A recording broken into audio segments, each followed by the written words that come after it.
mesa junto, se quiser levar.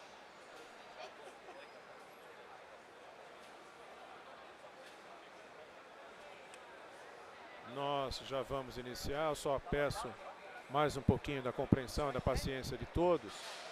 Estamos aqui reunidos na edição 2023 da Expo Meet, evento paralelo à FIRA, segunda-feira da Indústria e Reciclagem Animal, e Savicarne, segundo Salão do Varejo da Carne. Nós tivemos, na abertura de todos esses eventos, o Prêmio Carne Forte,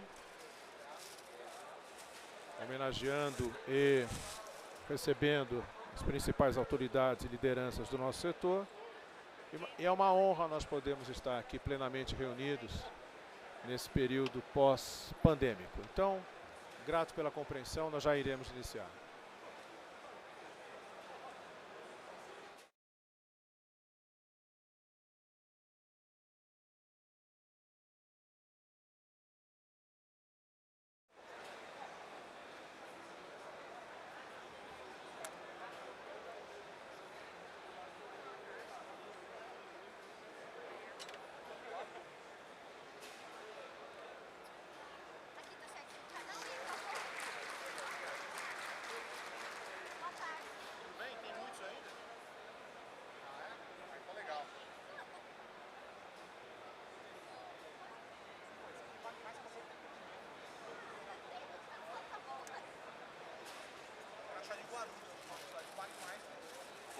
Estacionamento lá. Vou trocar o meu com o seu. Ah, mas você não me libera, pô. Você me libera? Você me libera?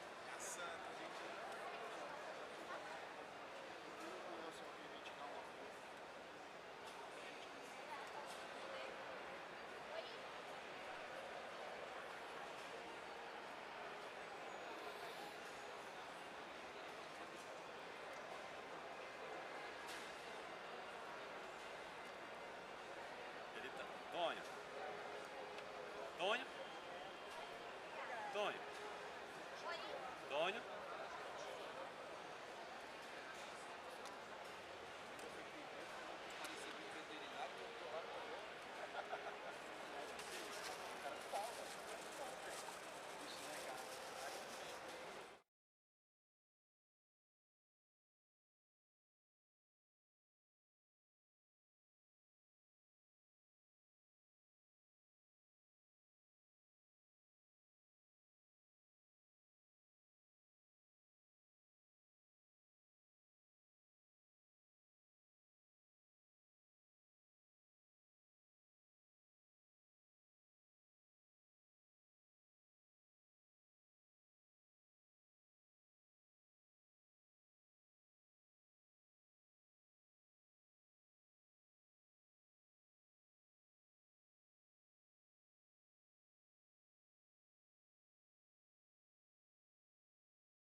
Deixem de visitar os nossos expositores, toda a cadeia de proteína animal, toda a indústria de reciclagem animal está reunida aqui no nosso distrito AMB.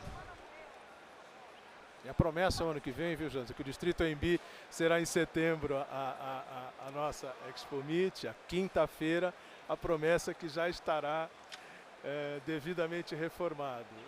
Quem viver, verá. E olha que eu sou um cara bem otimista.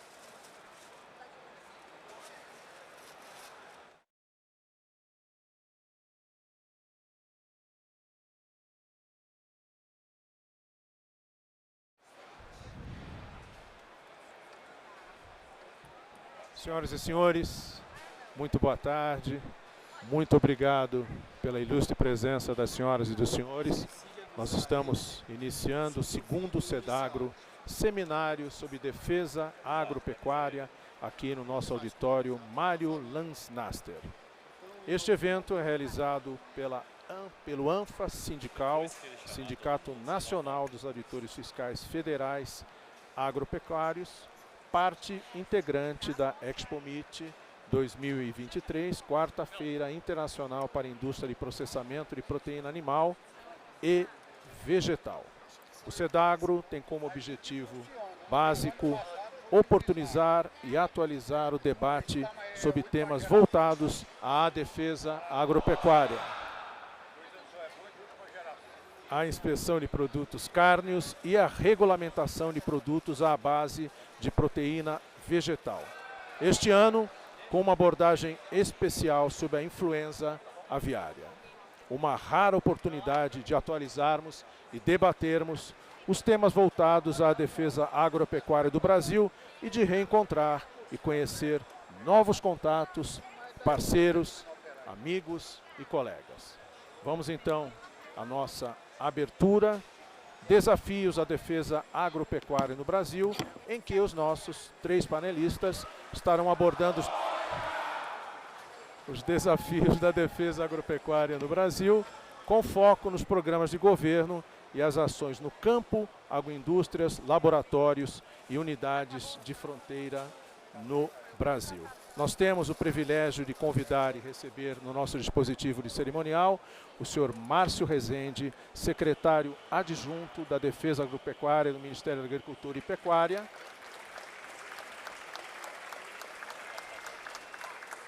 Neste ato, representando o senhor Carlos Goulart, titular da pasta, que está em missão oficial na China. Muito bem-vindo, senhor Márcio Rezende.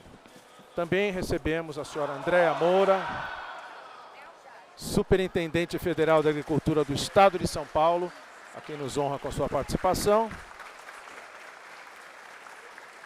E convidamos o senhor Janus Pablo, presidente do Sindicato Nacional dos Auditores Fiscais Federais Agropecuários, ANFA Sindical, a quem já convidamos aqui para a abertura, agradecendo muito a participação de todos. Em seguida, essa abertura solene, essa disposição inicial dos nossos temas que serão discutidos ao longo dos 3 dias do segundo SEDAGRO, Seminário sobre Defesa Agropecuária. Eu gostaria muito de agradecer a Hofer Eventos e Feiras pela parceria mais um ano. Por favor, senhor Janus Pablo, a sua inicial disposição aqui, a sua saudação a todos, por favor.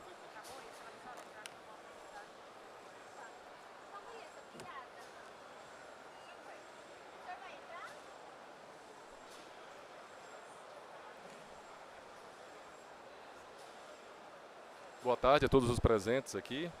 Vou tirar aqui esse microfone para não dar retorno aqui, eu não estou acostumado com essa tecnologia.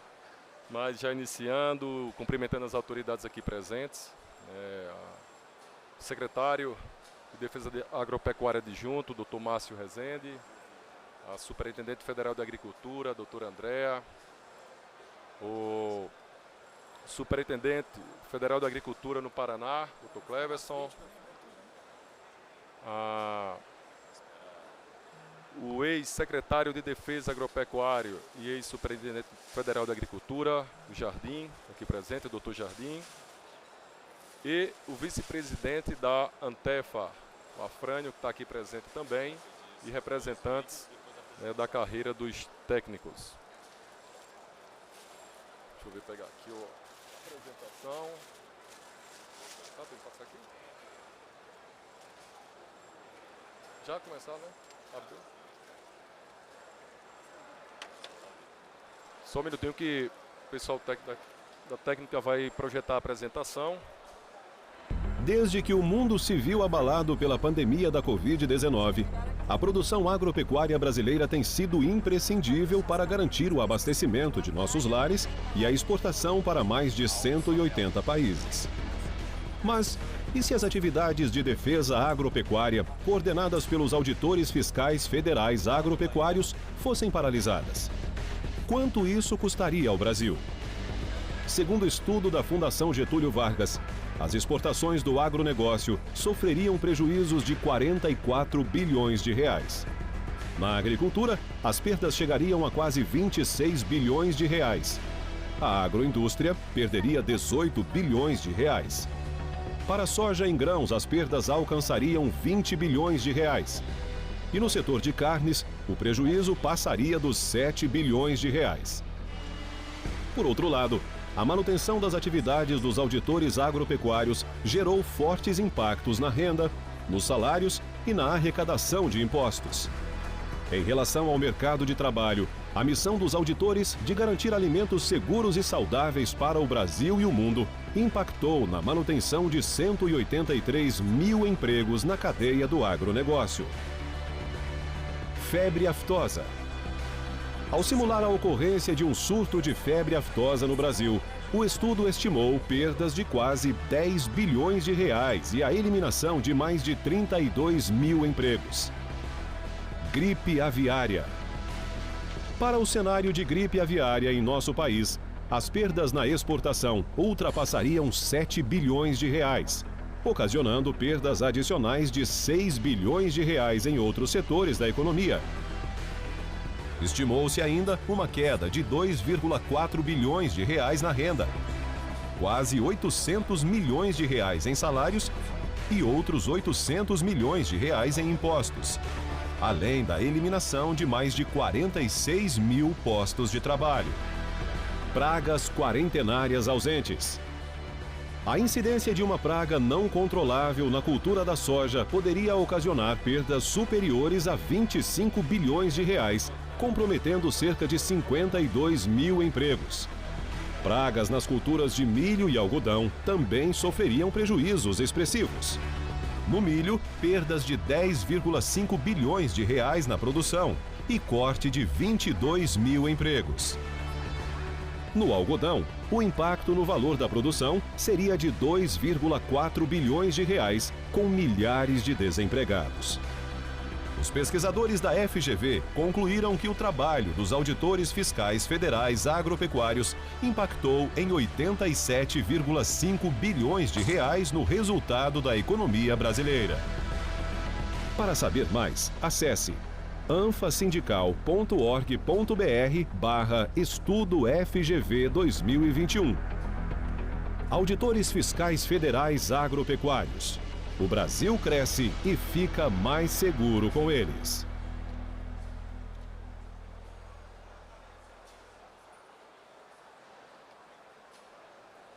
Bom, seguindo aqui os cumprimentos, todos ouvem bem? Tudo bem? Então, cumprimentando aqui os nossos dirigentes sindicais, Diretoria Executiva Nacional, Conselho de Delegados, demais auditores fiscais federais agropecuários presentes e senhoras e senhores que estão aqui nessa feira, nessa tão importante feira. Este é o nosso segundo CEDAGRO, onde nós vamos discutir temas atuais, olhando sempre para frente, para um horizonte, sob a perspectiva da iniciativa privada, do Ministério da Agricultura e da carreira de auditoria e fiscalização federal agropecuária. Vamos iniciar a apresentação agora. Esse foi o nosso primeiro CEDAGRO, que ocorreu aqui no ano passado, neste mesmo mês de março. Foi um sucesso, um evento onde nós envolvemos a iniciativa privada também, o Ministério da Agricultura e todo o público da feira. Foi um projeto piloto que deu super certo e estamos repetindo este ano com uma organização melhor, com um stand mais bem estruturado e com convidados, com painelistas à altura da agropecuária brasileira, que tanto contribui para a nossa balança comercial. Aí algumas fotos relacionadas às nossas atividades, principalmente a esse escopo que nós trabalhamos, que é da defesa da saúde animal e da inspeção federal também. Opa. Agora, e aí a gente começa a permear um pouco, entrando nos slides. E o primeiro slide, sobre os desafios da defesa agropecuária. Nós citamos aqui um caso recente, da vaca louca, que parou o mercado de exportações de carnes, né, para a China, nosso principal parceiro, né, comprador de commodities do Brasil. E o que é que essa foto, esse registro passa para a gente, né? Foi sob um trabalho muito bem organizado, né, dos nossos adidos agrícolas, que são profissionais extremamente preparados, né, que realizaram ações, né, intensas, que culminaram com a abertura do mercado nesta semana. Aliado a isso, nós temos o trabalho de campo, né, o trabalho de defesa agropecuária, onde nós temos a participação, além das carreiras que compõem o Ministério da Agricultura, né, como os técnicos, né, os agentes de inspeção. Nós temos também os fiscais estaduais agropecuários, que compõem e dá robustez a todo esse sistema de defesa agropecuário, fazendo com isso, né, um sistema que tem toda a garantia e credibilidade internacional.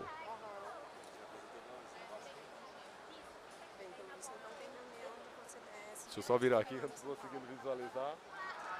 Ainda no dia 28, né, dentro dos desafios da defesa agropecuária, falar um pouco sobre a peste suína africana, que está aí nas nossas fronteiras, dentro de um contexto, né, de proteção, né, das nossas fronteiras, né, terrestres e com as marítimas também.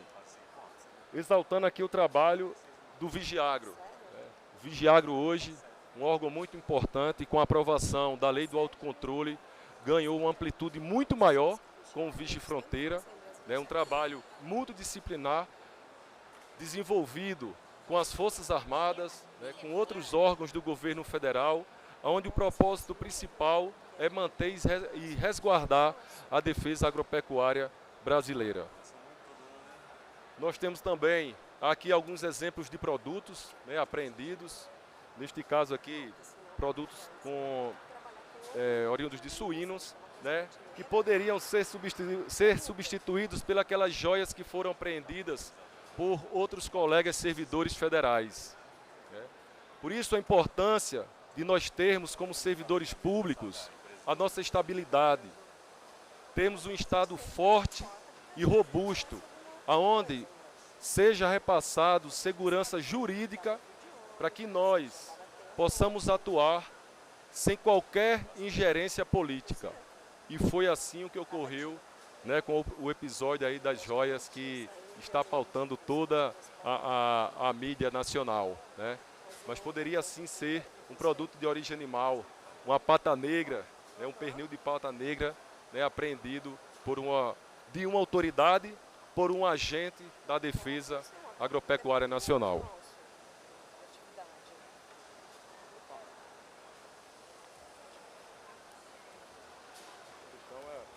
O chão tem vida aqui, viu? Voltou ou não? Opa. Agora. Sim. No dia 28 ainda, às 16 horas, falaremos um pouco sobre a influenza aviária, né, com a participação do Ministério da Agricultura e o setor produtivo. Nós temos agora a influenza aviária nas nossas fronteiras, nos nossos países vizinhos. E estamos nos desdobrando, fazendo o possível, contando com o apoio da alta gestão do Ministério da Agricultura, realizando operações e missões para manter o nosso país livre dessa enfermidade. O custo, né, caso a influenza aviária entre no nosso país, já foi passado aqui no vídeo. Mas hoje saiu uma matéria que ultrapassa os 13 bilhões de reais. Isso de forma direta, pessoal. Sem falar no custo social, do desemprego. Pensem na região sul do país, né, que tem o perfil produtora, né, de aves e exportadora. Se nós tenhamos um vírus desse entrando por uma barreira sanitária. E é neste sentido que o Anfasindical vem lutando, né, vem realizando interlocuções em todos os níveis, Congresso Nacional, agora no Ministério de Gestão e Inovação, no próprio Ministério da Agricultura, para que tenhamos em breve um concurso que venha, de forma emergencial, suprir as vagas que estão abertas para auditores fiscais federais agropecuários, que são em torno de 1.200 vagas. Precisamos com urgência, pessoal. E não é só vagas para auditores que trabalharão na área animal. Estamos carentes e a necessidade é também enorme na área vegetal, relacionadas também às atividades de defesa contra as pragas vegetais, para as nossas culturas.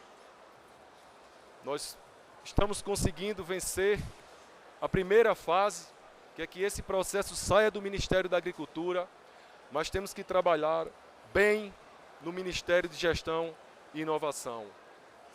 Sensibilizá-los, usar essa narrativa, né, de atuação, de nível de complexidade das nossas ações, sob o ponto de vista estratégico. Hoje o Brasil é o celeiro mundial. Ficou evidenciado isso durante a pandemia. E aqui, mais uma vez, para todos aqueles, em especial os auditores fiscais federais agropecuários, que trabalharam no regime sem vacinação no início da pandemia, expostos, sem largar os seus cargos, suas localidades, para garantir todo o abastecimento global, impedindo, assim, que uma crise de saúde se transformasse numa crise alimentar gravíssima. E isso a gente vem destacando em todos os fóruns, em todas as nossas participações que nós fazemos e realizamos durante toda a nossa gestão. Gostaria também de registrar neste slide a participação das outras carreiras, que sem elas nós teríamos uma fragilidade muito maior. E por isso a necessidade da recomposição não só dos auditores, mas também dos níveis técnicos, dos administrativos, porque hoje nós estamos numa situação muito precária, que é o resultado de uma desconstrução do serviço público que houve no país nos últimos anos ou na última década. Nós temos que promover um processo de reconstrução, não só de pessoal, mas de estruturação. E isso passa por um aumento... muito obrigado. Estão ouvindo bem? Perfeito. Obrigado. Isso passa por um incremento no orçamento, principalmente da Secretaria de Defesa Agropecuária. Não adianta nós termos o preparo, a capacitação, a vontade de fazer, se nós não temos os recursos. E isso é só uma das nossas muitas pautas, e acredito também que seja da alta gestão do Ministério da Agricultura. O ministro Carlos Favaro, que está há pouco tempo na gestão, junto com o secretário executivo, o Irajá Lacerda, e o secretário de Defesa Agropecuária, o Carlos Goulart, que é auditor fiscal federal agropecuário, estão voltados e engajados para que a gente tenha e seja reposto, né, aquela condição inicial. Nosso ministério, ele foi subdividido, ele foi desmembrado, né? Algumas áreas sofreram rebaixamento, né, como a nossa diretoria, nosso famoso DTEC, né, que faz a gestão tanto dos laboratórios como do Vigiagro. A gente tem que trabalhar, sim, e nós temos trabalhado no sentido da valorização, do reconhecimento dessas áreas, que são estratégicas, pessoal. Falo aqui dos laboratórios do LFDA, nós podemos citar Campinas, que é aqui ao lado, onde nós estamos fazendo toda a marcha analítica para detecção de influenza. Acredito, tenho certeza que a nossa superintendente, que é a AFA também, tem feito o impossível, né, com os recursos e estrutura de pessoal e material que é destinado, né, para fazer a gestão o melhor possível. Mas precisamos de mais. Precisamos de segurança, precisamos de capacitação, precisamos de estrutura. Porque a gente já entrega um trabalho de excelência com quantitativo de pessoal e recursos que nós temos, imagine se nós estivéssemos numa situação muito melhor. Essa aqui, ó. Opa, tem um delay, não sei se tem que apontar para lá agora. Opa, voltou. Mais um. E agora a nossa área, uma área muito importante no Ministério da Agricultura. Alguns julgam até dentro da nossa carreira como a mais importante, mas não é por nada, pessoal. É porque ela congrega, ela absorve o maior número de auditores fiscais federais agropecuários. Hoje em torno de 900 colegas apenas na inspeção. Num conjunto de 2.380 colegas. Número dessa semana, que se brincar hoje está menor, porque o número de aposentadorias tem crescido e de reposição não. Temos alguns colegas, isso aqui são colegas que atuam, né, no nosso sistema de inspeção federal, sistema que tem toda a credibilidade histórica, né, centenária do processo, de uma carreira e de processos que foram construídos ao longo do tempo, sempre trazendo o melhor do mundo para o Brasil, nos tornando hoje referência mundial nos processos. E aqui nós vamos discutir nesse seminário a implantação do autocontrole, né, que muitos veem, né, como uma regulamentação que impacta negativamente nas nossas atribuições. Nós já estamos com a lei aprovada. Vamos trabalhar na regulamentação dela. Nós do ANFA Sindical já estamos trabalhando, né, em grupos para que a gente venha a fornecer subsídios ao Ministério da Agricultura para que tenhamos uma legislação onde a qualidade dos alimentos seja preservada. A segurança alimentar da população brasileira também. E, sobretudo, as ações do Estado. Mais do que nunca, pessoal, nós precisamos de uma carreira forte, de um Estado forte, para enfrentar todos esses desafios que estão por vir para a nossa agropecuária. E eu digo mais, nós vamos ter a implantação, né, nos próximos anos, nos próximos meses, de muitos sistemas robustos, sistemas atualizados, novas ferramentas, drones, vídeo monitoramento online das plantas, das fábricas, mas não, tudo isso não substitui a interpretação, a análise, o conhecimento humano.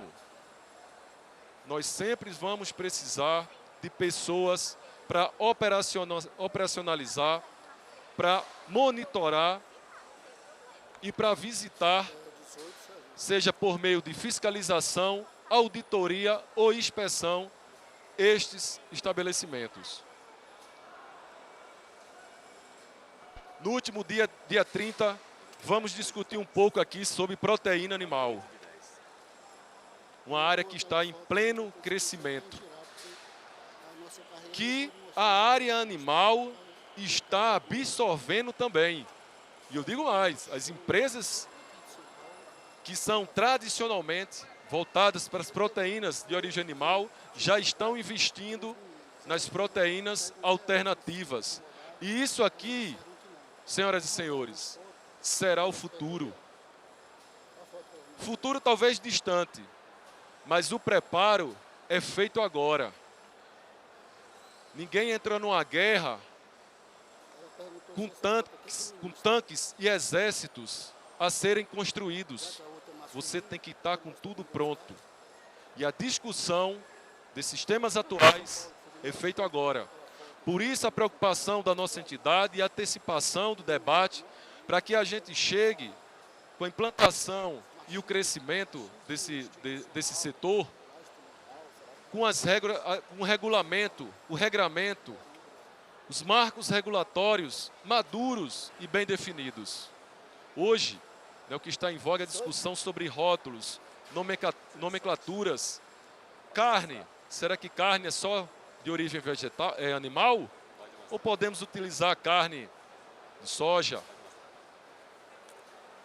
É uma discussão e estamos aqui para isso.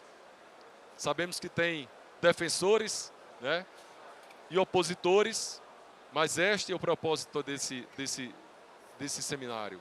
Discutir, amadurecer e chegar a soluções e caminhos que vamos desenvolvê-los à frente.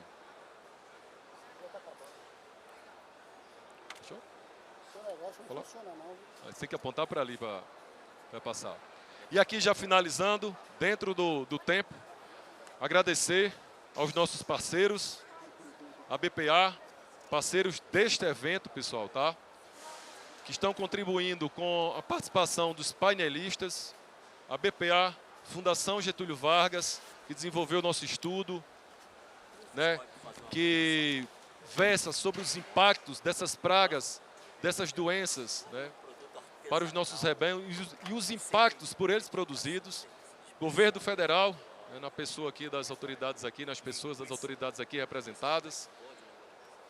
ABB, Associação Brasileira de Bioinovação, a UFLA, Universidade Federal de Lavras, a ABIEC, a GFI Brasil e o Conselho Regional de Medicina Veterinária do Estado de São Paulo.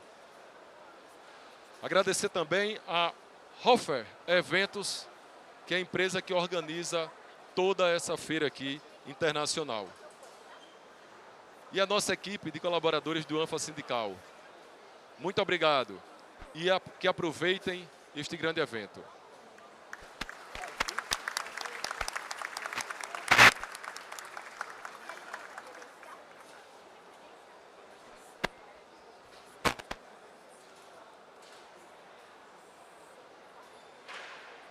Muito obrigado, senhor Janus Pablo. Ok? Muito obrigado, senhor Janus Pablo, por abrir o nosso segundo SEDAGRO, Seminário sobre Defesa Agropecuária. E agora, vamos receber, com a mesma honra, a senhora Andréa Moura, Superintendente Federal de Agricultura do Estado de São Paulo.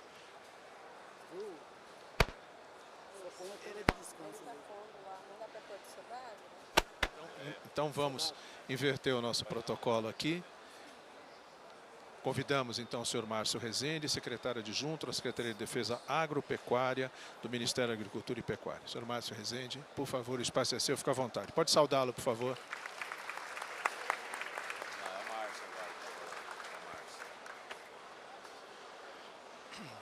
Bom, boa tarde. É estranho falar aqui, que parece que vocês não estão ouvindo.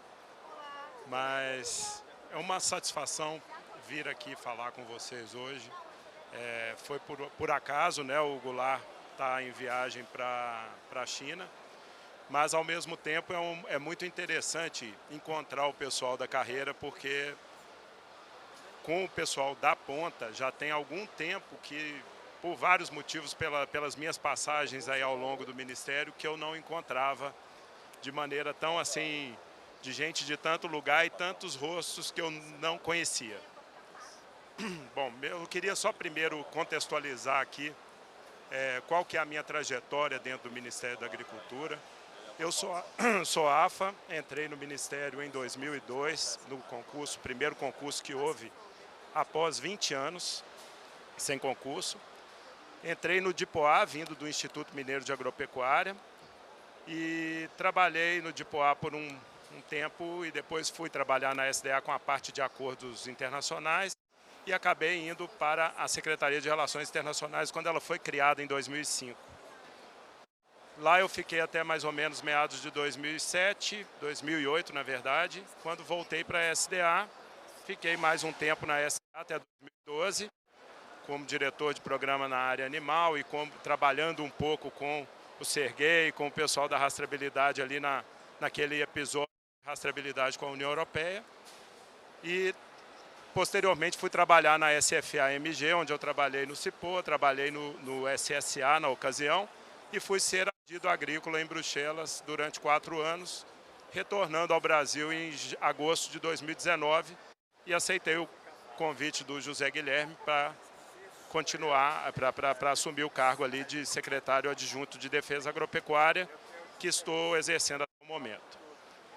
Bom, eu quis contar um pouco esse contexto, um pouco para vocês entenderem um pouco a nossa a visão que a gente busca ter da Secretaria da Defesa Agropecuária, ultrapassa um pouco o que a gente vivencia no dia a dia, estando olhando somente para o sistema. Então a gente tenta entender qual o nosso papel, o que a sociedade espera de nós, quem é, na verdade, quem são, né, os clientes do Ministério, porque de uma certa maneira a gente atende com a nossa inspeção e com os nossos serviços o setor produtivo, e temos o consumidor do outro lado, que é o principal, vamos dizer, o principal cliente do Ministério. A sociedade espera consumir alimentos com qualidade e com uma condição de acessibilidade, porque não adiantaria nada a gente aqui, tecnicamente, chegar num patamar altíssimo de regulação e colocarmos padrões da União Europeia para vigorar no Brasil, colocarmos padrões dos Estados Unidos, que possuem recurso e uma população com poder aquisitivo para poder suportar esse tipo de regulação. E aqui no Brasil nós temos que entender qual é a nossa realidade de consumidor. A segurança dele é o ponto principal, mas nós não iremos, vamos dizer, ficar bordando o cabo da colher aqui com coisas que efetivamente aumentariam o custo e se traduziriam em refletindo para o consumidor.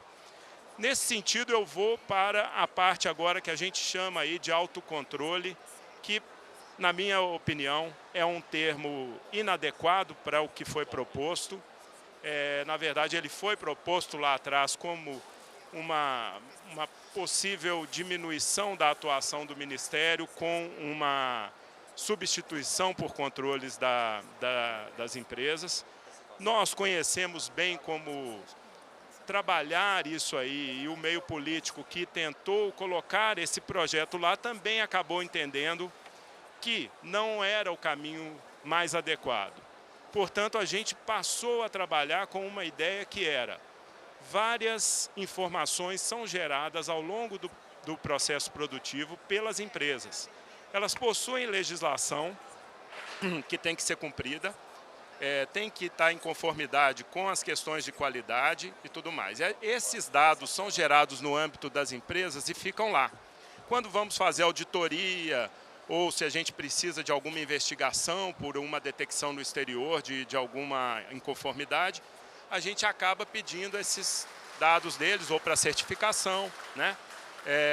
E utiliza. E daí veio a questão: se nós geramos dados, se o setor produtivo gera dados, né? Se nós temos análises laboratoriais sendo geradas, por que essas informações não são todas colocadas no mesmo lugar e são trabalhadas no mesmo âmbito? Então essa ideia foi a que nos norteou no desenvolvimento posterior desse trabalho aí. Obviamente que a gente teve várias questões das diferenças de legislação entre as diferentes áreas da defesa agropecuária. Então você vem desde fertilizante, produto veterinário, até produto de origem animal, vem para semente, tem todo grão, você tem um universo muito grande com legislações específicas que precisavam de uma harmonização. A harmonização nem sempre é satisfatória para todo mundo, a gente sabe, mas a gente precisava partir de algum lugar. As questões, houve muita questão aí sobre valor de multa que ficou previsto na lei e tudo mais. A gente lembra que, por exemplo, uma multa normal aí de inspeção, me corrijam se eu estiver errado, é de R$10 mil, de por aí. E lá a gente chegou aí até chegar a 150 mil, que o nosso objetivo, na verdade, não é multar. Isso é uma forma de a gente fazer com que a legislação seja cumprida quando ela não é, né? Aí eu pediria ao Danilo para colocar a imagem que eu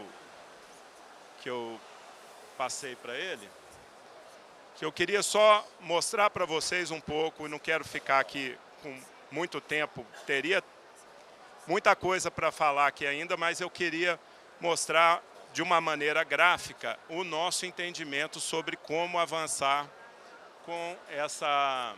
Se der para aumentar um pouco, Danilo.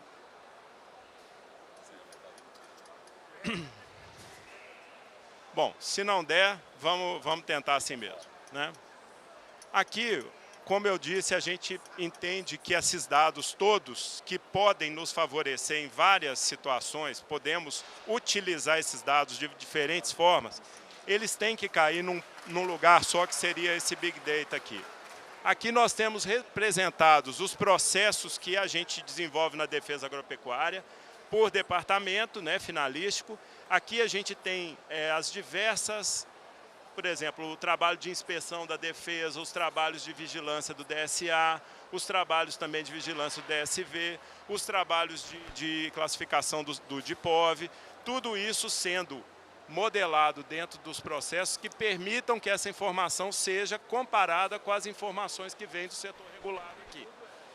Então, a gente tem a emissão de certificados automatizada, se você consegue ter essas informações num lugar só. Obviamente, vai ter que ter uma fiscalização sobre essas informações aqui. A parte de auditoria, por exemplo, hoje nós vamos fazer, aí vamos separar um pouco os conceitos, né, da fiscalização, que é uma ação que você vai lá para ver se uma determinada situação, por exemplo, uma denúncia, ou se uma determinada condição está sendo cumprida, né? A inspeção, que é uma atividade mais permanente, onde você está ali o tempo inteiro acompanhando o processo produtivo, e a auditoria, que é uma verificação de um sistema de controle definido por alguém. Então, se o setor privado tem que controlar a sua produção para ter a conformidade em termos sanitários, em termos de qualidade, em termos de atributo dos produtos que ele coloca ao consumidor, eu vou chegar e vou pegar qual é o seu sistema de controle. Primeiro, eu vou ter uma noção pelas análises laboratoriais e pelo que eu tenho de retorno, né, corre com aquele produto do consumidor, mas eu também vou chegar lá e vou verificar, olha, você falou que faria tantas amostragens no mês ou no dia, cadê essas amostragens, onde é que elas estão acontecendo? Isso é o jeito que a gente trabalha hoje. Dessa maneira que a gente está propondo, essas informações já estarão na base de dados do Ministério antes de eu ver a auditoria. Então, eu tenho uma condição de fazer uma pré-auditoria muito mais efetiva e a minha ação, muito provavelmente, nessa auditoria será muito mais assertiva do que eu chegar lá para tomar conhecimento dos dados que o setor tem daquelas produções que eu, porventura, separe ali para olhar naquela auditoria. Então, a forma de trabalho que a gente tem hoje, na verdade, a gente tem diversas ferramentas de tecnologia que nos permitiriam ter um trabalho muito mais racional, diminuindo burocracia para o setor, porque isso aqui não tem jeito de a gente... cada agente aqui tem que entender um benefício disso.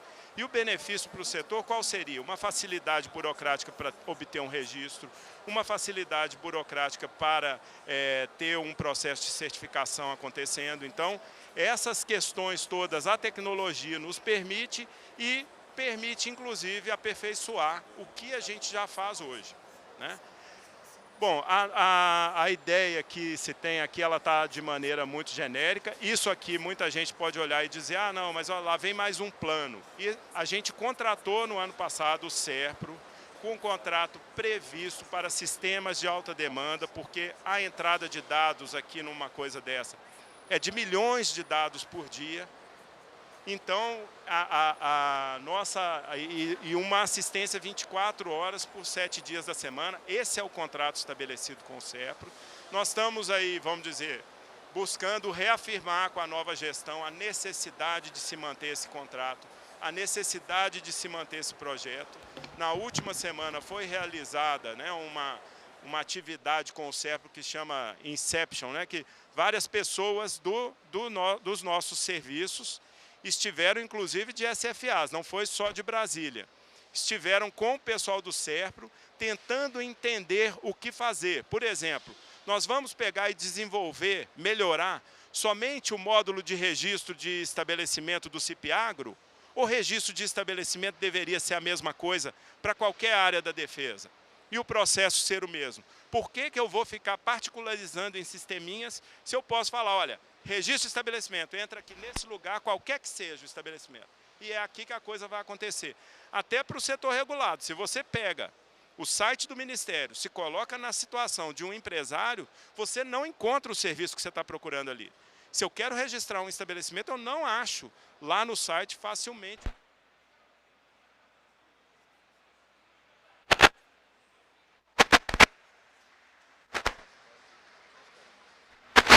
Voltou? Então eu não encontro no site do Ministério onde está o link para cair lá no sistema. Se é CIPIAGO, se é sei lá o quê. Hoje em dia, não interessa, se fosse, deveria ter os links lá para todos, né? É uma crítica que a gente faz, mas a gente também não controla a parte de comunicação.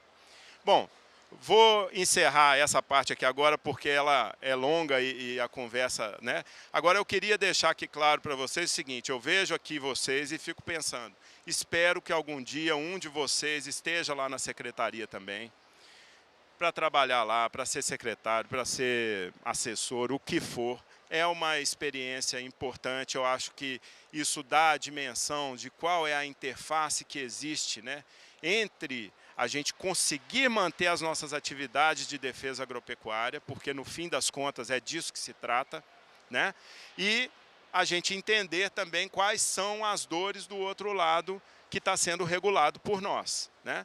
A gente trabalha com ações que cerceiam a atividade econômica.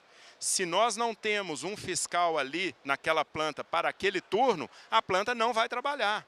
Vai dar férias coletivas, ou vai diminuir o número de funcionários, vai ter uma série de implicações pelaquela falta de fiscais. Agora, a falta de fiscais existe porque a SDA quer? De forma alguma. De forma alguma. Todo ano são pedidos os concursos, todo ano faz-se cartas, faz-se reuniões, tenta-se, nem sempre sensibiliza. Eu tenho uma grande esperança que nessa gestão agora, nesse governo, vá se conseguir fazer o concurso, até porque está ficando claro que não tem como a gente seguir dessa maneira, né? Mas, ao mesmo tempo, quando a gente cerceia, a gente não tem, na situação que a gente tem hoje, não tem o concurso, e tenho empresas aumentando o abate porque elas vão exportar para a China, elas vão exportar para... Ao mesmo tempo, nós estamos ali abrindo mercado e sem pessoal para trabalhar na planta. Qual é a reação do empresário do setor? Muita gente acha que o empresário, às vezes, quer que o fiscal saia porque ele quer trabalhar do jeito que ele bem entender. Não, ele não quer ter um cerceamento da atividade dele. Ele simplesmente olha e fala, bom, se eu preciso desse cara, o governo não dá esse cara e eu não posso trabalhar por causa disso, então eu vou ter que deixar de precisar desse cara aqui para poder trabalhar. Então a lógica dele, ao tentar mexer um pouco no sistema, é essa.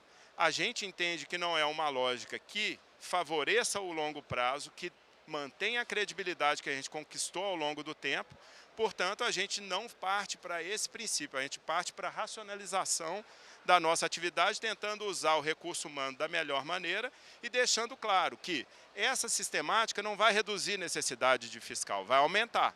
Porque se a gente vai trabalhar com transformar os dados que a gente tem em informação, essa informação demanda análise, demanda trabalho e vai gerar percepções que a gente hoje não tem, inclusive regulatórias. Muitas vezes a gente acha que um determinado regulamento nosso, uma portaria, um decreto, tão adequados e não estão. E a gente vai conseguir perceber isso por meio dessas informações, né? Assim como vamos perceber onde nós temos que atuar mais, tendo as informações e não só um monte de dados espalhados que a gente não consegue utilizar. Bom, era isso que eu queria passar para vocês aqui hoje, nesse tema Desafios da Defesa Agropecuária, e agradeço aí a atenção.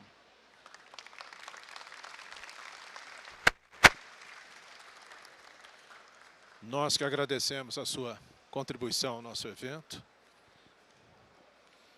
E convidamos agora, por gentileza, a senhora Andréa Moura, Superintendente Federal de Agricultura do Estado de São Paulo, a quem eu peço uma saudação, por favor.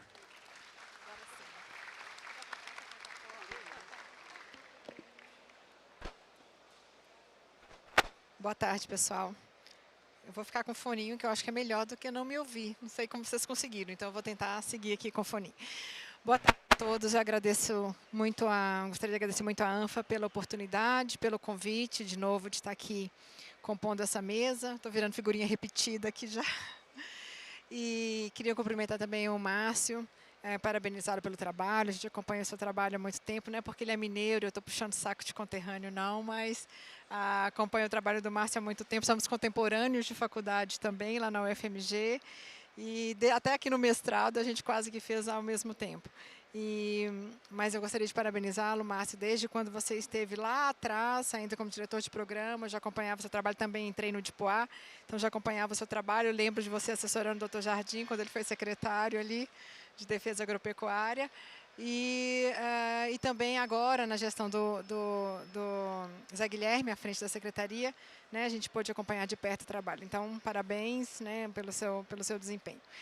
Bom, pessoal, para trazer um pouco o apanhado, né, então o Janus viu aqui o olhar, mostrou o olhar da ANFA para a defesa agropecuária, o Márcio colocou o olhar da Secretaria de Defesa, e eu queria trazer um pouquinho o olhar de quem está na ponta, né, de quem está na superintendência, se esforçando para dentro da estrutura, né, minimalista que temos, né, tanto de recursos humanos quanto materiais, executar a defesa da melhor forma possível, né? Então, a gente sabe que o Brasil é a potência que possui o protagonismo que possui na defesa agropecuária, né?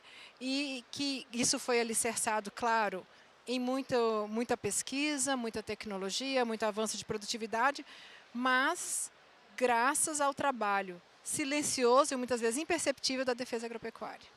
Né? Então, a defesa agropecuária é o que abre portas, é o que permite que o país seja o que é fora. A gente não vende 1 grama de carne, a gente não vende um ovo, a gente não exporta um material genético se a gente não tiver por trás, amparando ali todo aquele produto, um trabalho de excelência feito pela defesa agropecuária, e esse trabalho é desempenhado graças ao esforço de todo mundo que está aqui.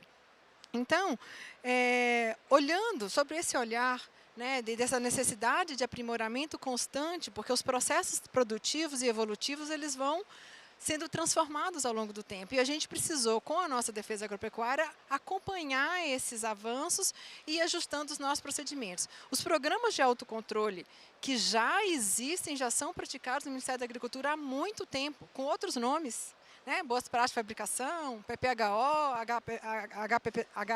HACCP, né? HPPC, HCCP. Então, a gente já vem praticando esses controles há muito tempo, com outros nomes, com outras nomenclaturas, e agora a gente precisa organizar, né? Reorganizar esses controles. Vai trocar? Melhorou?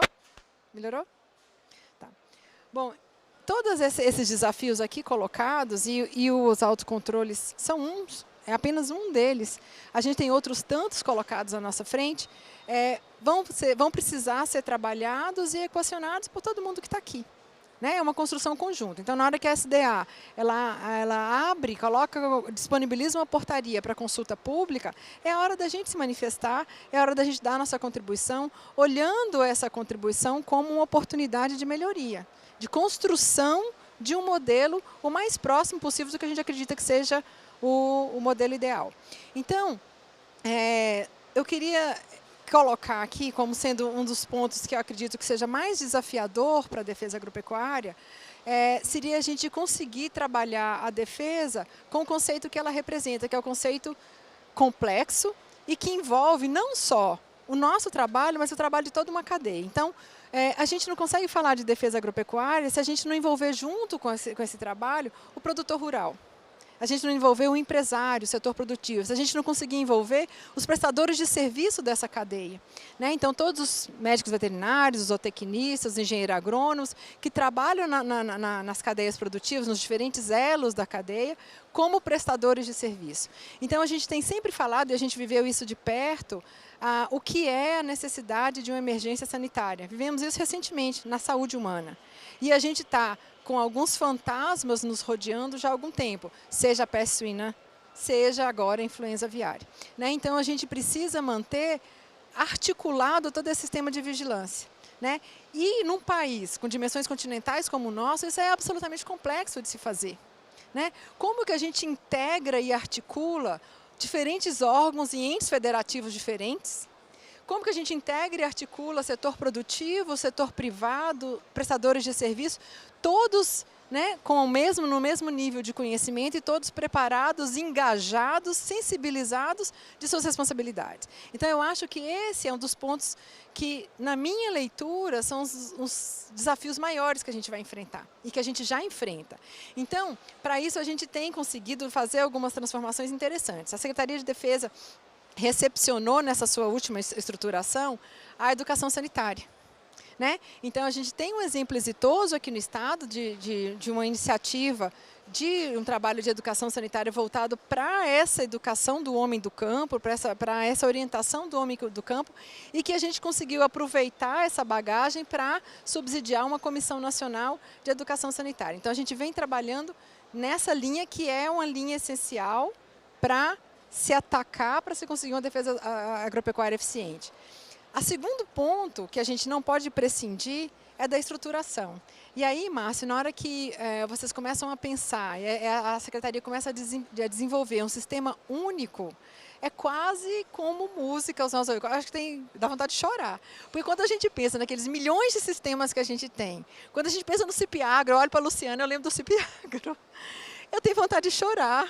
Certo? Porque a gente precisa, né, de sistemas, de um sistema inteligente, concordo com você, com a análise de dados, mas que fale entre si. Né, que a gente consiga, num input só, e não em vários sistemas, abrir um SEI, copia a página do SEI, joga no CIP-Agro, tira do CIP-Agro, imprime e entrega para o produtor. A gente não consegue trabalhar com essa estruturação. Então, na hora que a gente pensa no sistema integrado de trabalho, a gente consegue, sim, começar a enxergar, a vislumbrar um caminho para a gente trabalhar com mais eficiência e com mais assertividade. Né? Então, aproveitando até a fala do Janus, ainda assim, né, e o que você também colocou, mesmo com o sistema informatizado, precisaríamos de material humano. Né? Então, a gente não consegue, ainda assim, prescindir desse material humano. E aí, fica aqui, né, uma preocupação muito genuína de quem está na ponta, que é a preocupação com uma tendência que a gente percebe da Secretaria de Defesa de fragmentação das áreas. Né? Então, no seguinte sentido, quanto mais você compartimentaliza a área de atuação do colega, menos a gente consegue aproveitar esse colega de forma transversal, como o Janus colocou aqui. Então, na hora que a gente caminha para um processo, talvez, de verticalização de várias áreas, como aconteceu com o Vigiagro e com a inspeção, a gente perde a força de trabalho daquele colega, que muitas vezes é plural. Né? Então, hoje, quem está na ponta, como que a gente organiza os nossos procedimentos de fiscalização? O colega atende a região. E ele atende a região com tudo que tem na região. Porque assim a gente otimiza recursos humanos e materiais, né, com deslocamentos e com, né, diárias, para que o colega tenha que atender aquela determinada demanda. Então, na hora que a gente organiza os nossos procedimentos no Estado, aproveitando essa força de trabalho para que ela seja o mais otimizada possível, e a gente tem esse colega sendo puxado para atender uma determinada área unicamente, a gente perde essa capacidade de mobilização entre as áreas. E aí, de novo, a gente recai num problema que é o colega só entender o seu quadrado, sendo que a defesa é um processo transversal. Né? Todos os elos da cadeia da defesa se juntam em algum momento. Né? Quem trabalha na área de insumos, que fornece a ração ou o produto veterinário para a produção, o colega que atua na produção checando o uso desse produto, e depois quem está na inspeção e vai checar se tem resíduo, quem está no laboratório e faz a análise. Ou seja, está tudo muito interligado. Quando o colega só enxerga o quadrado dele ali, a gente perde também eficiência na cadeia como um todo. Então, assim, sou uma defensora da não verticalização, não porque entendo que vai haver perda de poder, que vai haver divisão, simplesmente porque eu acho que a gente perde essa capacidade de um atendimento melhor, de uma melhor prestação de serviço à sociedade no menor custo. Né? Então, na hora que a gente trabalha com esse tipo de sistema, com inteligência e aproveitando essa estrutura, a gente otimiza os recursos. Danilo, tiozinho da informática, joga aqui aqueles slides só para eu te mostrar. Pode passar. Eu só queria exemplificar aqui o que acontece aqui em São Paulo. Quase destruiu.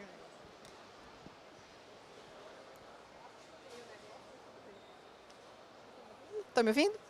Quase chutei o negócio aqui. Pode passar, Danilo. Ah, tá bom. Tá comigo. Vou pegar. Vou só liberar a mão aqui. Peraí, gente. Liberei a mão.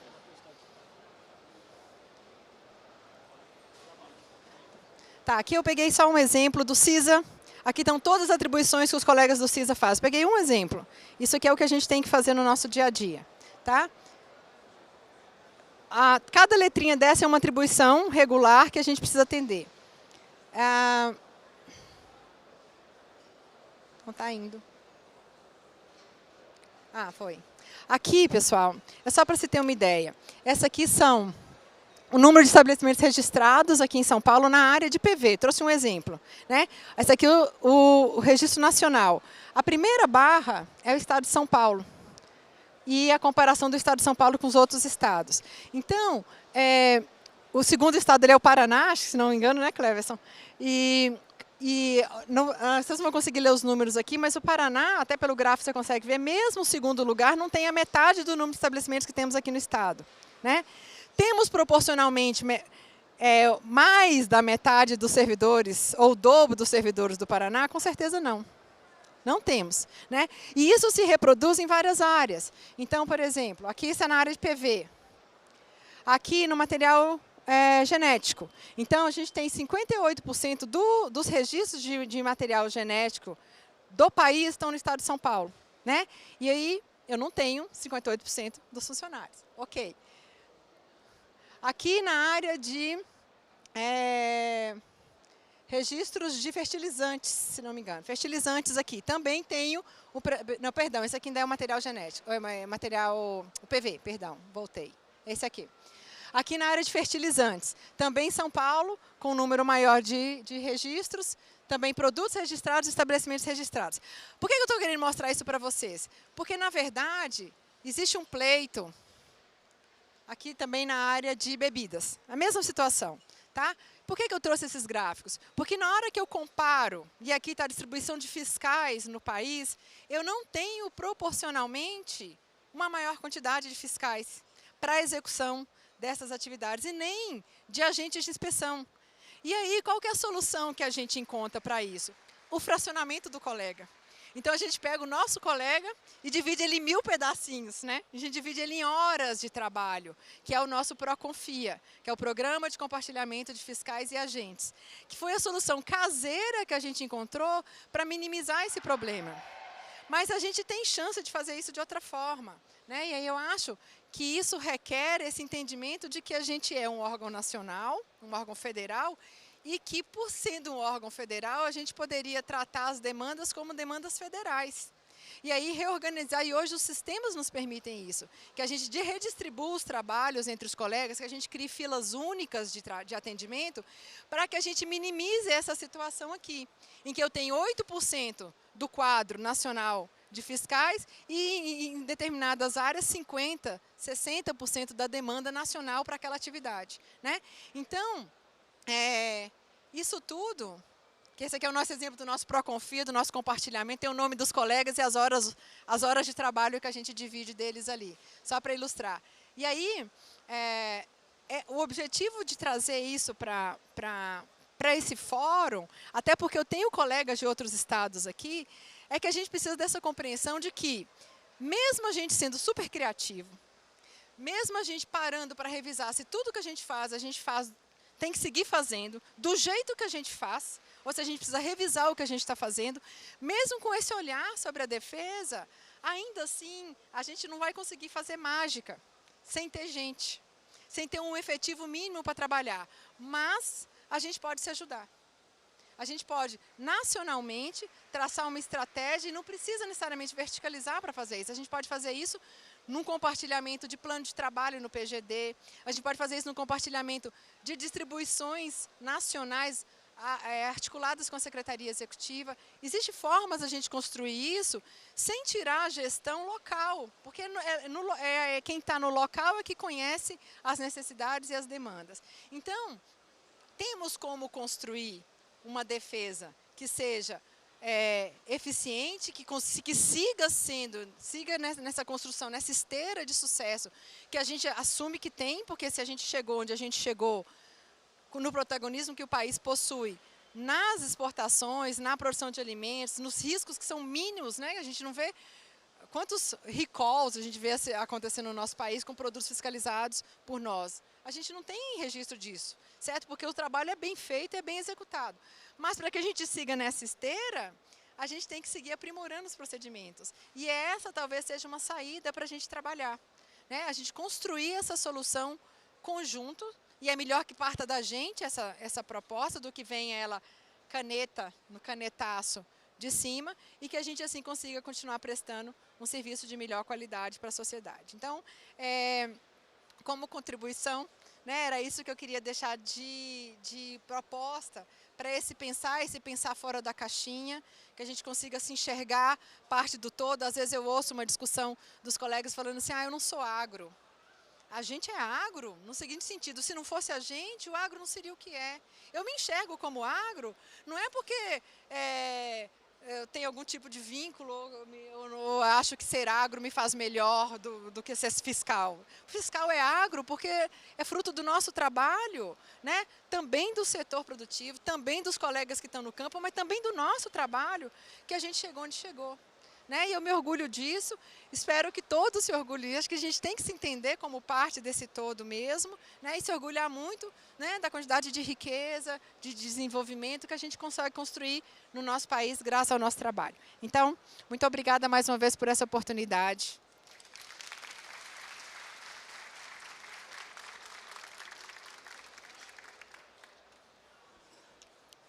Assim encerramos então o nosso painel de abertura, Desafios da Defesa Agropecuária do Brasil.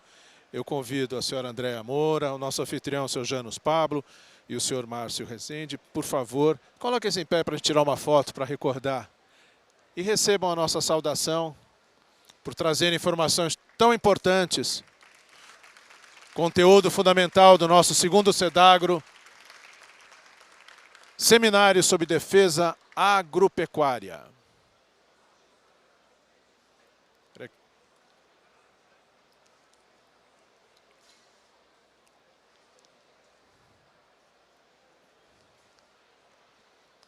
Vamos entregar, então, essas recordações. Fica à vontade, por favor.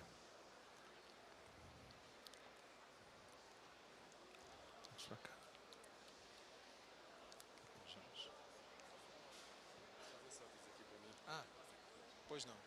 Você pode fazer aqui, ó. Seria possível perguntar no microfone se alguém pegou por engano a mochila preta? Por favor, alguém pegou por engano uma mochila preta na última fileira? Alguém pegou por engano uma mochila preta na última fileira, por favor?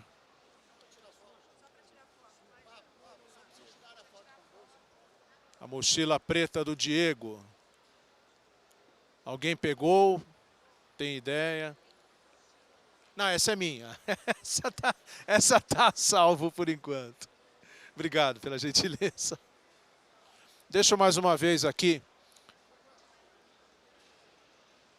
Deixa eu mais uma vez registrar e agradecer a presença do senhor Francisco Jardim, sempre secretário de Estado da Agricultura, superintendente federal da Agricultura no Estado de São Paulo e uma grande liderança no nosso setor. Aqui eu peço aplauso em nome dos demais, por favor. Também reitero aqui a grata presença do senhor Cleverson Freitas, superintendente do Estado do Paraná, e do senhor Afrânio Jorge Andrade, representando a Antefa. Muito obrigado pela presença, pelo prestígio da participação. Vamos, Antônio, para o nosso painel de número 1. Vamos tratar de influenza aviária, em que os auditores agropecuários irão debater com painelistas do governo federal, iniciativa privada e conselho de classe, os desafios para prevenir e enfrentar a influenza aviária no Brasil. Então vamos recompor a aguinha. Muito obrigado. Para mim tem? Então tá bom. Obrigado.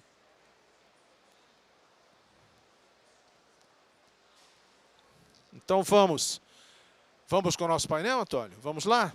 Então vamos receber para a mediação deste nosso primeiro painel, que nós trataremos desse tema tão importante, influenza aviária, a senhora Gisele Camargo, delegada no Sindicato Nacional dos Auditores Fiscais Federais Agropecuários do Estado de São Paulo. ANFA Sindical Gisele vai assumir a mediação do nosso painel.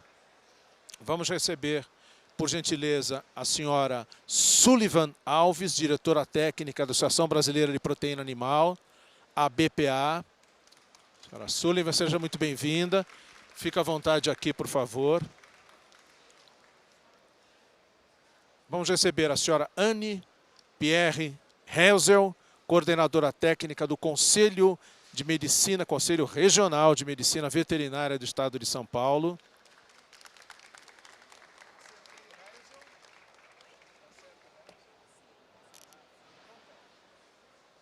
Obrigado, então, a senhora Anne Pierre Helsel pela presença. Nós vamos receber a senhora Anderlise Borsoi, coordenadora de Assuntos Estratégicos do Departamento de Saúde Animal do Ministério da Agricultura e Pecuária. Muito obrigado pela sua presença, senhora Anderlise Borsoi, representando aqui também o senhor Eduardo Azevedo Cunha, que está em missão oficial na China. Vamos passar um vídeo institucional agora. Fique à vontade, senhoras. Nós também teremos de forma virtual uma apresentação que será destacada pela nossa mediadora, a senhora Gisele Camargo, da senhora Thalita Priscila, pesquisadora do Centro de Agronegócio da Fundação Getúlio Vargas, FGV Agro, impossibilitada por um problema passageiro de estar presente com a gente. Então, antes da gente passar a mediação e a condução desse primeiro painel Influenza Aviária, eu peço a gentileza que vamos passar o vídeo, então, por favor.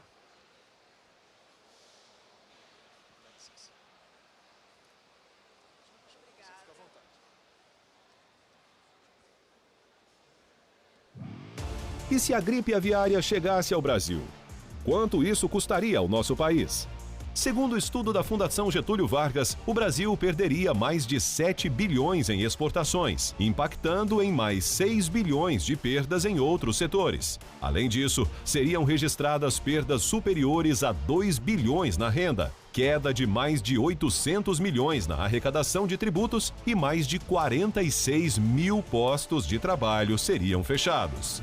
Felizmente, com a dedicação e o comprometimento de produtores, fiscais estaduais e o trabalho imprescindível dos auditores fiscais federais agropecuários, o Brasil continua livre da gripe aviária. Acesse anfasindical.org.br/estudo FGV 2021 e saiba mais sobre a importância estratégica da defesa agropecuária para o sucesso do agronegócio e de toda a economia brasileira. Auditores Fiscais Federais Agropecuários. O Brasil cresce e fica mais seguro com eles. Boa tarde a todos. Está funcionando?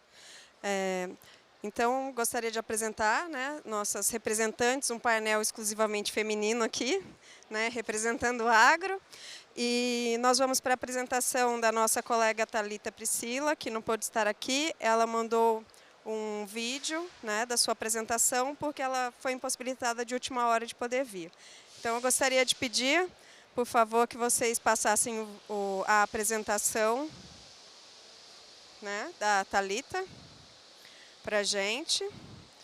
As perguntas, elas vão ser encaminhadas por QR Code. Entre uma palestra e outra, a gente vai passar o QR Code, aí é só vocês lerem e encaminharem as perguntas, que elas vão ser respondidas todas no final.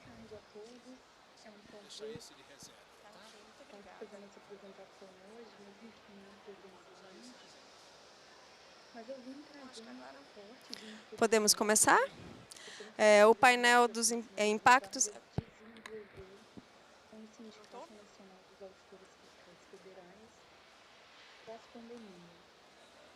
O objetivo desse estudo maior era identificar os impactos econômicos evitados pela não paralisação do serviço dos auditores fiscais durante a pandemia.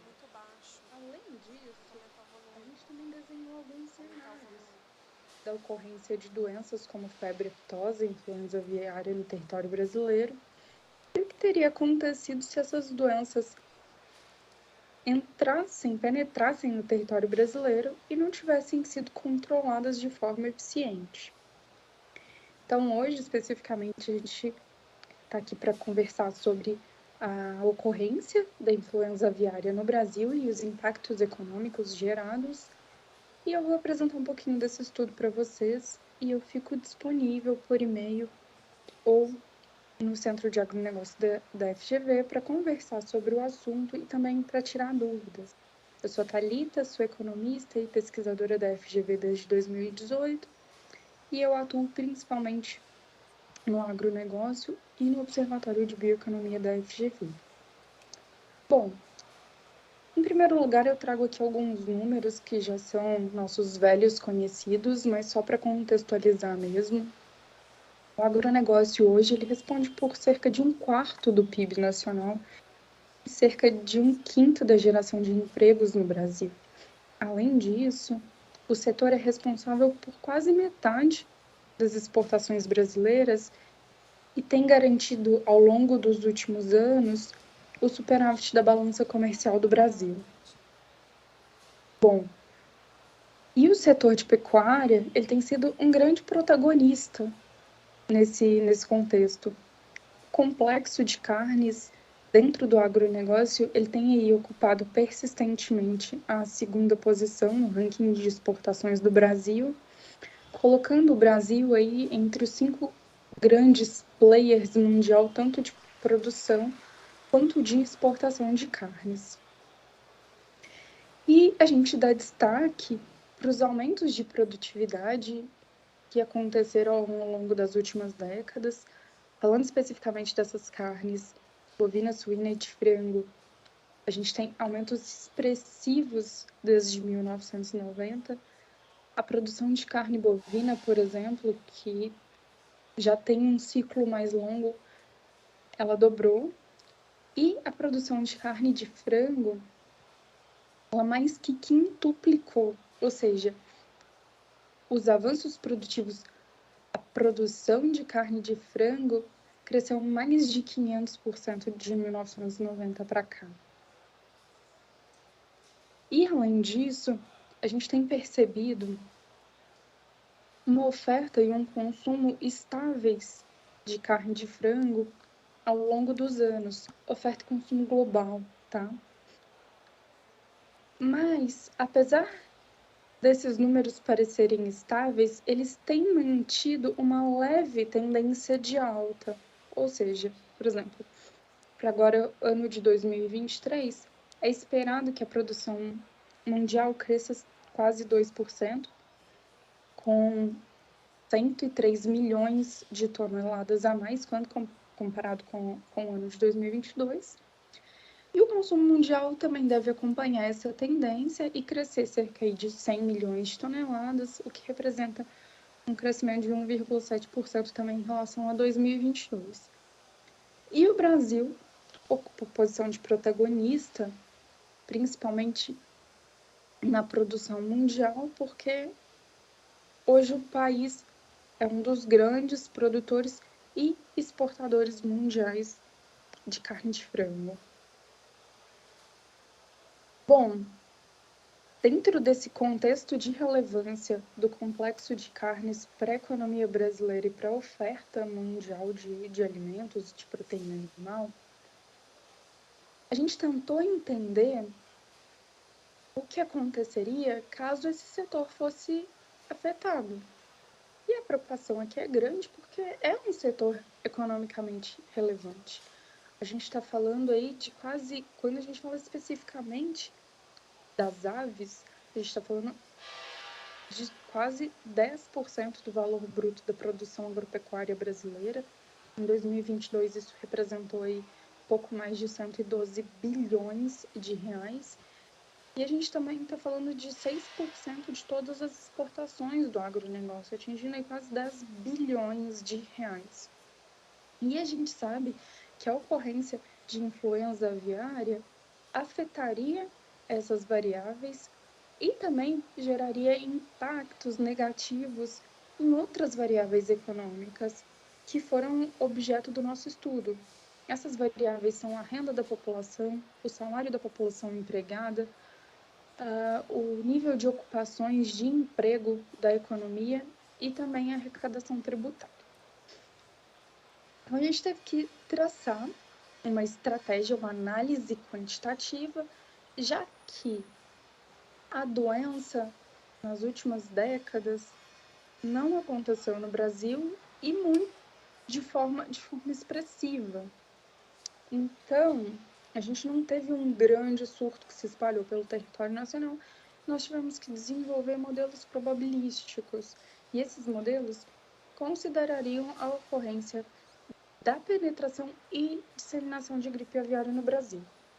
E a partir disso, a gente conseguiria definir de forma mais precisa qual seria o impacto econômico gerado pela ocorrência e também pela ausência do controle da doença no território nacional.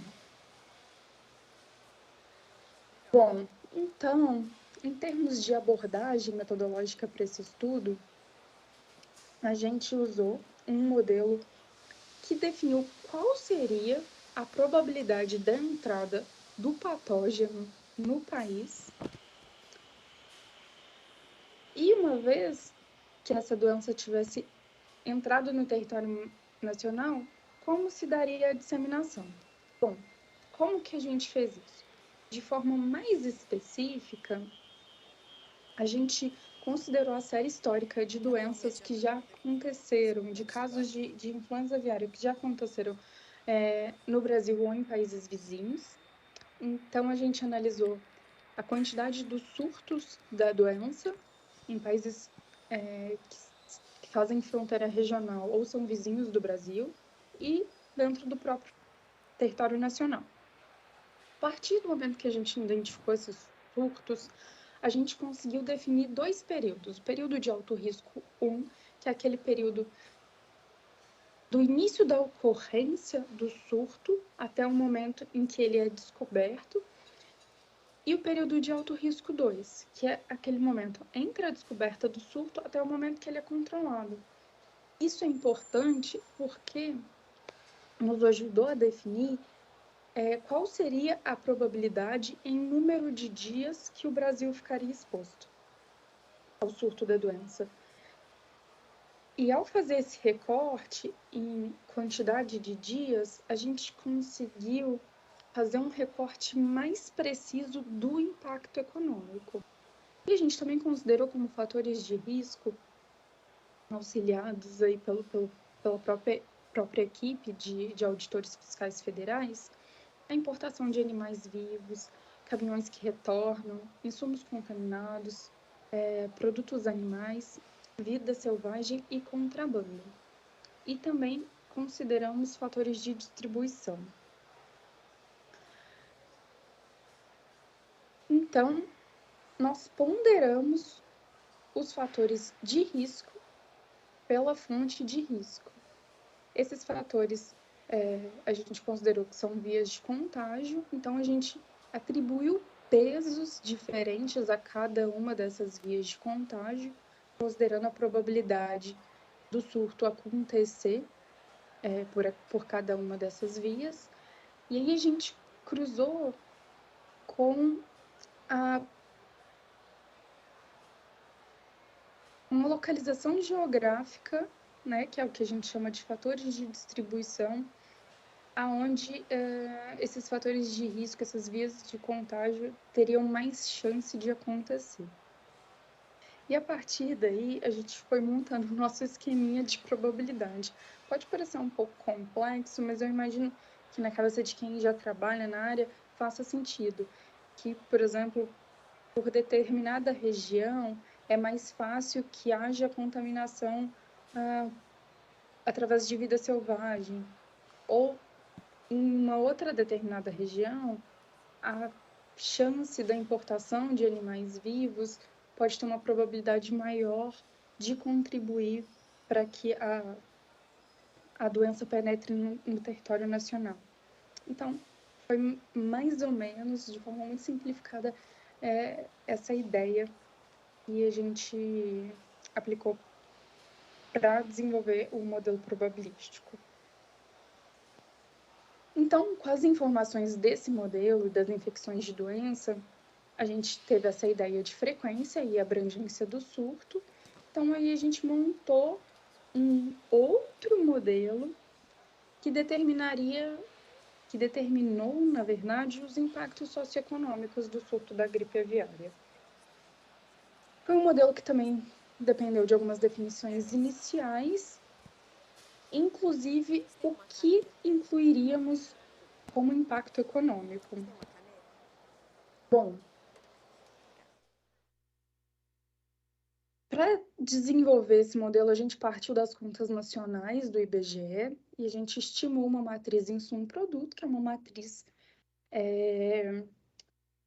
setor-setor, ou seja, ela apresenta todos os setores da economia distribuídos e agregados em 68 grandes grupos. E essa matriz ela mostra quais setores estão vendendo e quais setores estão comprando de outros setores. Ou seja, ela mostra toda a dinâmica quantitativa da cadeia produtiva de todos os setores da economia brasileira. E a utilização dessa metodologia é interessante porque, por ela, a gente consegue calcular os efeitos diretos e indiretos de impactos em determinados setores econômicos. Então, para o caso do nosso estudo, a gente consegue determinar o impacto da ocorrência da influenza aviária dentro do próprio agronegócio e também qual seria o impacto em outros setores que estão indiretamente relacionados ao agro brasileiro. Bom, então esse foi o nosso esquema para desenhar esse cenário, né? A gente partiu aí para modelar a doença de modelos de probabilidade e impacto em termos de produção e exportação. Todas essas informações alimentaram o nosso modelo socioeconômico e esse, por sua vez, trouxe as respostas que a gente queria de quais seriam os impactos indiretos e indiretos, nas variáveis de interesse.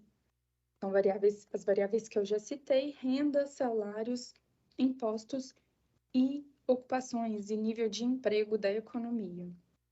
Então, bom,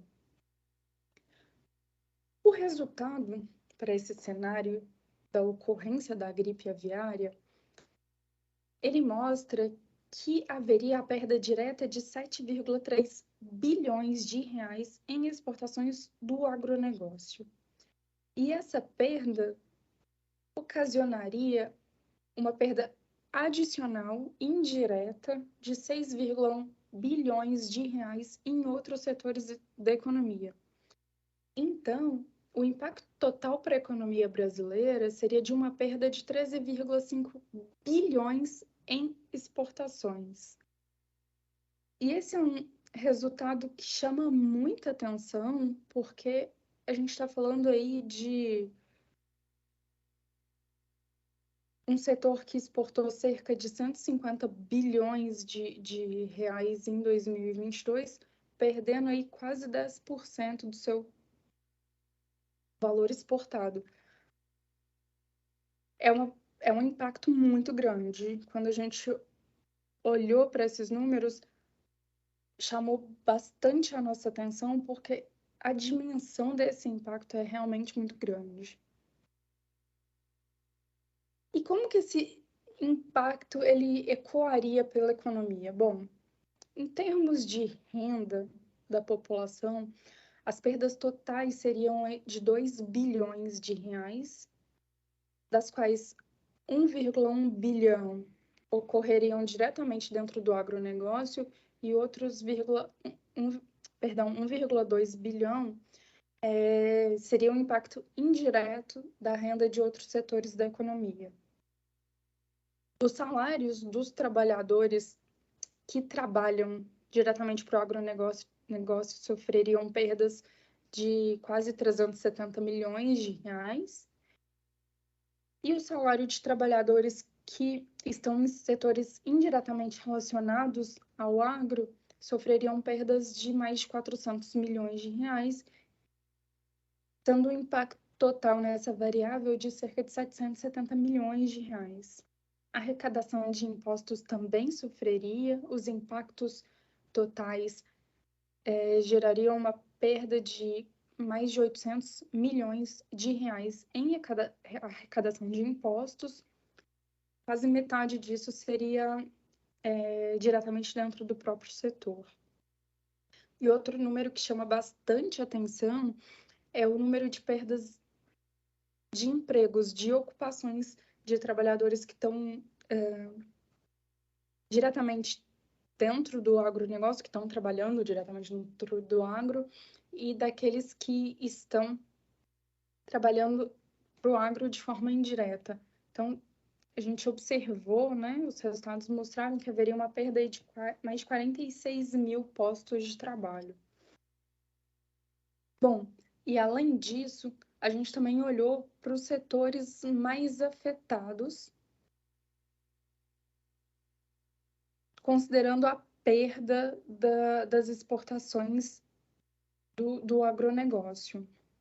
Então, a ocorrência da gripe aviária no Brasil, para cada 1 bilhão que fosse perdido em exportações do setor do agronegócio, outros 110 milhões, por exemplo, seriam perdidos no comércio.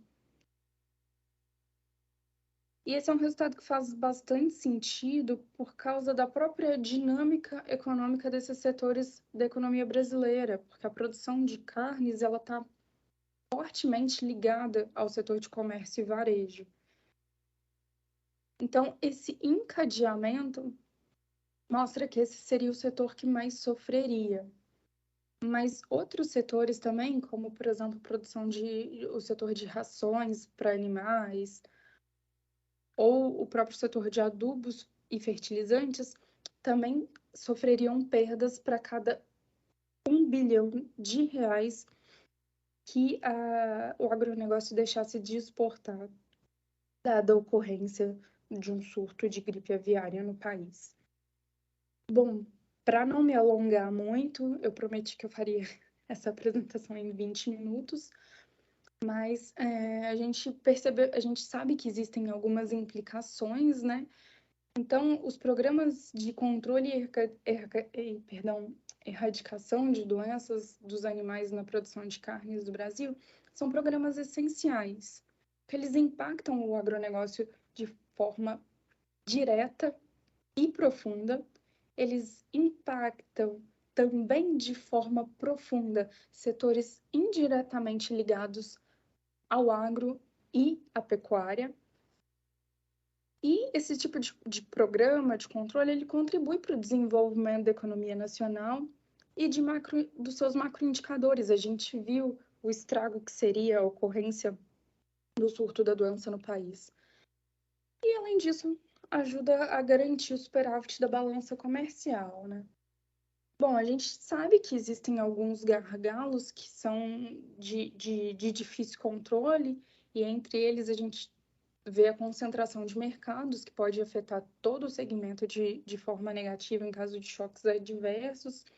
Por exemplo, os cenários geopolíticos, como a guerra da Rússia versus Ucrânia, que afeta o fornecimento de fertilizantes a nível global e aumenta os custos de produção no Brasil. E a concentração de mercados, que também por exemplo, a gente tem um mercado altamente concentrado, né, de exportação para a China, e se a China impõe embargo aos nossos produtos, a gente fica refém, a gente fica à mercê desse mercado. E, além disso, a gente sabe que, para o caso das aves especificamente, a gente tem a migração norte-sul, que durante o período de inverno na região norte causa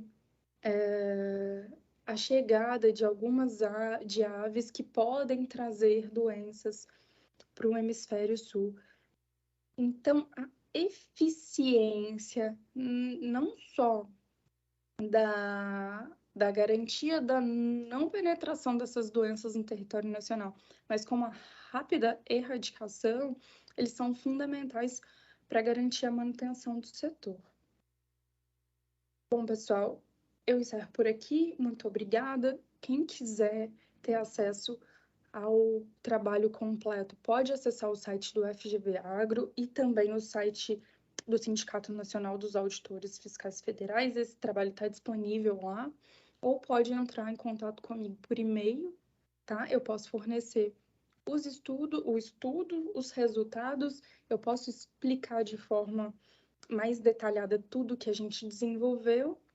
E eu agradeço bastante a atenção de todos. Eu espero que vocês tenham gostado da apresentação e um forte abraço.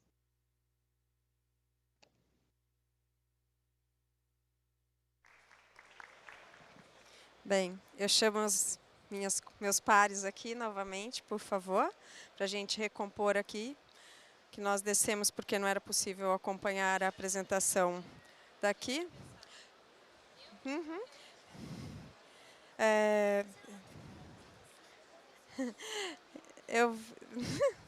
Vamos lá, vou chamar a nossa colega Sullivan, né, para poder começar aqui com o nosso próximo painel. Só lembrando que essas apresentações elas vão estar disponíveis a partir de amanhã no YouTube do ANFA. Por um acordo com a organização do evento, nós não transmitimos o evento online, mas posteriormente ele será disponibilizado no YouTube. Né? As perguntas elas podem ser encaminhadas, né, pelo QR Code, que vai abrir o link para vocês encaminharem as perguntas. E, no final, nós repassaremos aos painelistas para resposta. Vou passar a palavra, por favor. Obrigada. Então, ouvindo bem? É estranha essa sensação, né? Boa tarde a todos.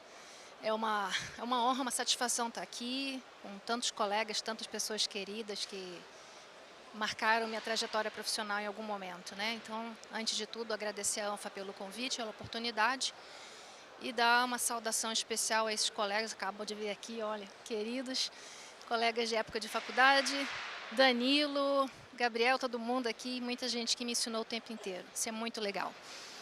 E o tema, né, lógico, importantíssimo para o nosso setor, que é a influenza aviária e um momento super crítico, né?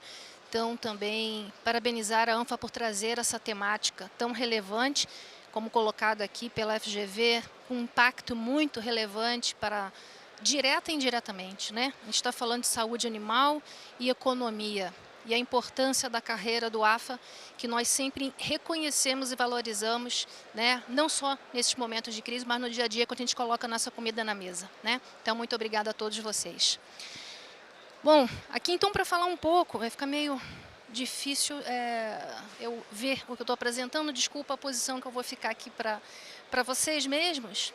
Eu acho que eu vou cair dali, Anderli, se eu ficar nessa ponta. Deixa eu mostrar aqui. Então, eu vou ficar numa posição meio assim lateral, mas enfim, para facilitar um pouco, né? Falar um pouquinho dos desafios da defesa agropecuária no Brasil, com respeito à influenza aviária, embora no momento, né, bem colocado aqui pelo Janus também, nós temos o problema da peste suína africana, que é uma outra doença transfronteiriça de grande preocupação, né? E falar um pouco das ações do setor privado na BPA, que acaba sendo uma ação, né, dentro daquilo que corre dentro da fronteira das porteiras, mas também muito junto em atuação com o Ministério da Agricultura. Eu não sei passar. O Janus também estava com dificuldade. Janus, cadê? É para frente? Como é que eu ponho aqui? É para lá? Como é que eu avanço, Antônio, por favor? Fico com receio de desligar. É do lado mesmo? Tá ótimo. Obrigada. Bom, então, falei chique. Bom, e em falar em desafio, né, os desafios que a gente enfrenta são do tamanho do nosso talento. A gente não teria desafio, não teria essa discussão aqui se a gente não fosse o setor agro que é, né, e que trabalhamos todos nós, se a pujança brasileira não fosse como é para os setores, né, aqui falando de proteína animal, mas vegetal também, como que a gente é grande e o nosso desafio realmente é do tamanho, né, do nosso tamanho, né. E aí, lembrando, né, até a questão dos desafios da defesa num país tão continental como o nosso, né, o Brasil é um dos maiores, né, mais extensos países do mundo, A gente tem uma extensão territorial aí bem relevante, comparamos aí com o Canadá, Rússia, China, né? E uma complexidade, né, como um grande fornecedor de proteína animal para o mundo, né, um grande celeiro de alimentos. A gente até fala, né, quantos países cabem no Brasil. Muitos países que nos confrontam, eventualmente, até com relação aos nossos controles, têm uma extensão territorial tão ínfima, né? Então, assim, criticar ou colocar a nossa situação realmente é muito diferente, é muito desafiador num país como o nosso, né? Aí, no caso das fronteiras, em que a gente tem aí, né, com 10 dos outros 12 países, com 33 cidades gêmeas em países vizinhos e uma circulação relativamente grande de pessoas. São 31 aeroportos internacionais e domésticos, né, e 36 domésticos, que atende aí mais de 75 milhões de passageiros. E alguns estudos demonstram que a média aí de 400 malas por voo para as atuações aí do Vigiagro, por exemplo, em situações como a gente tem influenza aviária, um pouco mais especialmente a situação da peste suína africana, né? Então, trazendo um pouco desse contexto, das nossas dimensões, que nos permitem também, né, a gente sempre fala, nós produzimos o que produzimos porque nós temos condições naturais, especialmente, e por que não dizer talento, aptidão para isso. Isso é uma questão também que a gente adquire com expertise. Expertise esse que a gente ouve, inclusive, falar das próprias inspeções brasileiras servindo de referência. Quem já não ouviu falar de vários inspetores que vieram aqui fazer escola com os nossos AFAs nos frigoríficos, por exemplo, né? De tanto que a gente tem que atender tantos mercados, a gente faz escola também para inspeção, né? Então, apenas para pontuar um pouco a nossa pujança, né, a relação aí à produção, o Brasil é o segundo maior produtor e o maior exportador de carne de frango, e falando aqui dentro da avicultura, é o quinto maior produtor de ovos, e a gente não tem estimado aí a quantidade de países, mas a gente exporta para mais de 16 países, pelo menos, com certificado específico, né, fora os que a gente tem de lista Brasil.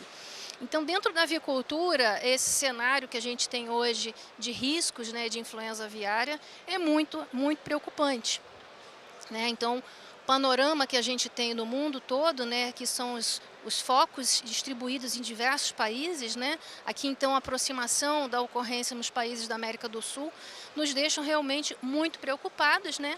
E aí, somente no começo desse mês até hoje, foram 197 eventos reportados, né, aqui na quantidade de Europa 53, 2 na África, 9 na Ásia e 33 nas Américas. Então, uma quantidade muito grande de reportes de influenza aviária, e a gente fica, nossa, a nossa situação, né, estamos muito próximos. E logicamente, a gente viu ali na apresentação da colega da FGV, a questão a forma de entrada, infelizmente eles esqueceram de considerar que não é necessariamente por via terrestre, mas por aves migratórias, né? Então, essa matriz de análise de risco, ela fica um pouco, né, fora desse controle, porque se fosse terrestre seria um pouco mais fácil da gente controlar.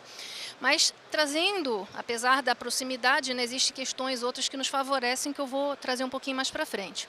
Mas trazendo a relevância também de impacto econômico, aqui a gente está fazendo uma análise inversa do que a GV trouxe, é a não ocorrência no país, o quanto que ela nos colocou numa posição privilegiada no share mundial de carne de frango. Então, aqui a gente chama de 2006 a 2007, do salto do milhão, que foi justamente mediante crise nos países da Ásia, é que a gente conseguiu ocupar espaço no mercado, e aí, então, desde essa época, um crescimento de 613%, né, desde o início que começamos a exportar, né, carne na década de 70. Então, em meio a crises, vemos oportunidades. E essa oportunidade que a gente alcançou e que a gente goza de um status sanitário ímpar entre os diversos países produtores, e que a gente tem esse zelo e essa atuação conjunta para guardar, né? E aí, então, mais difícil ainda essa mensuração de impacto econômico. Outra coisa que eu chamo a atenção, eu não tive a oportunidade ainda de ler o trabalho da GV, já tinha visto, mas infelizmente não me debrucei para estudar, Mas uma outra questão que a gente tem que pensar é o seguinte: hoje a grande quantidade de países que já têm surtos, né, registrados, que não gozam mais de um status de país livre, ou até mesmo os países que têm status de ocorrência, né, estão com focos ativos, muitos deles já não mais fazem requisito de país livre, ou seja, a compra da carne de frango do Brasil não seria necessariamente impedida, ou se fosse, talvez seja por um período relativamente menor do que seria em tempos anteriores. A Organização Mundial de Saúde Animal estabelece os critérios para a recuperação de status livres ou para definição de zoneamento para fins de comércio internacional. Então a gente tem que pensar que existem sim países que nos causam grandes preocupações, que de imediato têm requisitos para que não haja comércio, né, que sejam suspendidas as exportações, mas tão logo se, por exemplo, definam para esses mercados aqui o zoneamento,